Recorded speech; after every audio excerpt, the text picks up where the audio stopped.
আজকে আমরা যে বিষয়টা নিয়ে কথা বলবো সেটা আমাদের সবার কাজের সাথে পেশার সাথে খুব গভীরভাবে জড়িত। আর তা হলো কাজের সততা। চলুন দেখি কিভাবে বিশ্বাস আর প্রতারণা এই দুটো জিনিস যে কোনো কাজের ভিত্তি তৈরি করে অথবা পুরোপুরি ধ্বংস করে দেয়। আচ্ছা, একটা প্রশ্ন করি। একটা বড় বিল্ডিংয়ের সবচেয়ে জরুরি সবচেয়ে গুরুত্বপূর্ণ অংশ কোনটা? এর উঁচু দেয়ালগুলো, সুন্দর ছাদ, নাকি এর ঝকঝকে ডিজাইন? একটু ভাবুন তো। আমি নিশ্চিত অনেকেই হয়তো ফাউন্ডেশন বা ভিত্তির কথাই ভাবছেন, আর একদম ঠিক ধরেছেন। কিন্তু সব কাজের ভিত্তি কি শুধু ইট বালি সিমেন্ট দিয়েই গড়া হয়, নাকি যে কোনো পেশার পেছনেই একটা অদৃশ্য কিন্তু অনেক বেশি শক্তিশালী ভিত্তি কাজ করে? চলুন এই অদৃশ্য ভিত্তিটাকেই আজ খুঁজে বের করি। যে কোনো প্রজেক্টের কথাই ভাবুন, সেটা বিশাল কোনো বিল্ডিং হোক বা একটা জটিল সফটওয়্যার, প্রত্যেকটা কাজের পেছনেই একটা অদৃশ্য ভিত্তি থাকে যা চোখে দেখা যায় না। আর সেই ভিত্তিটা হলো আমানত বা বিশ্বাস। এই বিশ্বাসটাই কিন্তু যে কোনো কাজের আসল শক্তি। এখন পেশাগত সততার এই যে ধারণা, এগুলো কিন্তু হুট করে আজকের দিনে তৈরি হয়নি। এর শেকড় আরও অনেক গভীরে। চলুন দেখি আমাদের নবীর সাল্লাল্লাহু আলাইহি ওয়াসাল্লামের মূল নীতি এ ব্যাপারে আমাদের কি পথ দেখায়।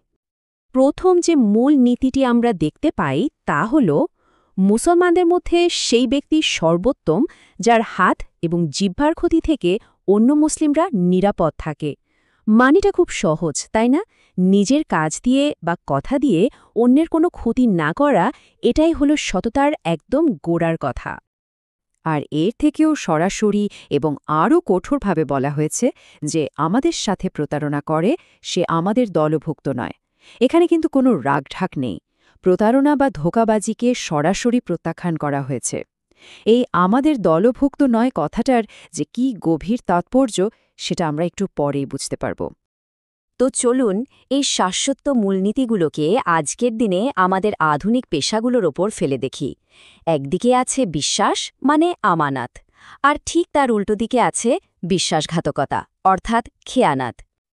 পেশাগত অসততা শুরুটা হয় ঠিক এই জায়গা থেকে, যখন কাগজে কলমে একটা কথা দেয়া হয়, একটা প্রতিশ্রুতি থাকে, আর বাস্তবে তার থেকে ভিন্ন কিছু ডেলিভারি দেওয়া হয়। এই যে একটা ফারাক তৈরি হলো, এটাই হলো খেয়ানাতের মূল। আজকের দিনে এই বিশ্বাসঘাতকতার উদাহরণ কিন্তু ভুরি ভুরি। যেমন ধরুন, কাজের মানটা একটু কমিয়ে দেওয়া হলো, কিংবা ভালো মালামাল দেখিয়ে কম দামি বা বিপজ্জনক কিছু ব্যবহার করা হলো। আবার ধরুন, যে ডিজাইন বা স্পেসিফিকেশন দেওয়া আছে সেটাকে পাত্তা না দেওয়া হলো, সেটা বিল্ডিংয়ের ব্লুপ্রিন্টই হোক বা সফটওয়্যারের কোডিং স্ট্যান্ডার্ড।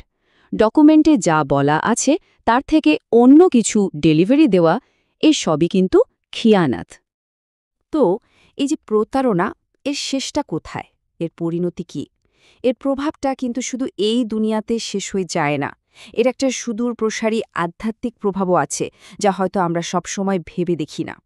ক্ষতির এই চক্রটা একবার খেয়াল করুন। প্রথমে নিম্নমানের একটা কাজ ডেলিভারি দেওয়া হলো। এর পরের ধাপে কিন্তু আসে দুর্ঘটনার ঝুঁকি। হতে পারে আগুন লাগা, বিল্ডিং ধসে পড়া বা গুরুত্বপূর্ণ ডেটা হারিয়ে যাওয়া। এর ফলে সরাসরি মানুষের জীবন আর সম্পদ চলে আসে ঝুঁকির মুখে। আর সবকিছুর শেষে অপেক্ষা করে এক গুরুত্বপূর্ণ আধ্যাত্মিক পরিণতি। আর এই আধ্যাত্মিক পরিণতিটা আসলেই খুব গভীর। হাদিসে যে বলা হলো সে আমাদের দলভুক্ত নয়, এর মানেটা কি? এর মানে হলো চরিত্র আর নৈতিকতার দিক থেকে ওই ব্যক্তি নিজেকে নবীর সাল্লাল্লাহু আলাইহি ওয়াসাল্লামের আদর্শের উম্মত থেকে একেবারে আলাদা করে ফেলল। এর চেয়ে ভয়াবহ পরিণতি আর কি হতে পারে? তাহলে বাঁচার উপায় কি? এই ভয়াবহ পরিণতি থেকে মুক্তির পথ কোনটা? পথ একটাই, সততার মাধ্যমে হালাল উপার্জন করা। এটাই হলো সত্যিকারের বরকতময় এবং আল্লাহর কাছে গ্রহণযোগ্য একটা জীবন ধারণের উপায়। এখন হালাল রিজিক বা বৈধ উপার্জন বলতে আমরা ঠিক কী বুঝি? এটা হলো সেই আয় যা সর্বোচ্চ পর্যায়ের সততা আর কোয়ালিটি বজায় রেখে আসে। এমন একটা উপার্জন যার কারণে অন্য কোনো মানুষের জীবন, সম্পদ বা সম্মানের এক বিন্দুও ক্ষতি হয় না। সুতরাং আসল সফলতা কিন্তু টাকার অঙ্কে নয়।